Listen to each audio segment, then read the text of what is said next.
तृतीयपंथीयांच्या हक्काचे संरक्षण करण्यासाठी आणि त्यांच्या समस्यांचे निराकरण करण्यासाठी महाराष्ट्र शासनाच्या सामाजिक न्याय व विशेष सहाय्य विभागातर्फे पुढाकार घेण्यात आला आहे. प्रादेशिक उपायुक्त समाज कल्याण मुंबई विभाग आणि सहाय्यक आयुक्त समाज कल्याण ठाणे यांच्या संयुक्त विद्यमाने बुधवार दिनांक 15 एप्रिल रोजी ठाण्यात एका विशेष विभागीय कार्यशाळेचे आयोजन करण्यात आले आहे.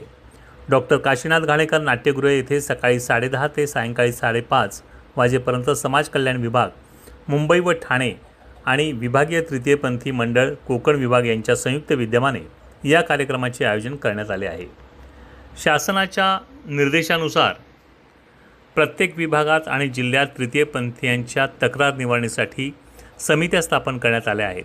या कार्यशाळेच्या माध्यमातून तक्रार निवारण, तृतीयपंथीयांच्या तक्रारींचे जलद आणि प्रभावी निवारण, कायदेशीर मार्गदर्शन, त्यांना त्यांच्या अधिकारासंदर्भात कायदेशीर माहिती देणे, ओळखपत्र वाटप, तृतीयपंथीयांना त्यांची अधिकृत ओळखपत्रे मिळवून देण्यासाठी प्रक्रिया राबवणे, सर्वांगीण विकास, त्यांच्या समस्यांचा सखोल अभ्यास करून त्यावर उपाययोजना सुचवणे या गोष्टींवर भर दिला जाणार आहे.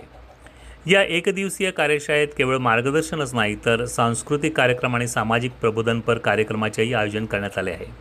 सहाय्यक आयुक्त समाज कल्याण ठाणे समाधान इंगळे यांनी ठाणे जिल्ह्यातील सर्व तृतीयपंथीयांना या कार्यशाळेत मोठ्या संख्येने सहभागी होऊन या संधीचा लाभ घेण्याचे आवाहन केले आहे. रोज घडणाऱ्या विविध घडामोडींची माहिती मिळण्यासाठी डेली 2.0 हे चॅनल लाईक करा, शेअर करा आणि सबस्क्राईब करा.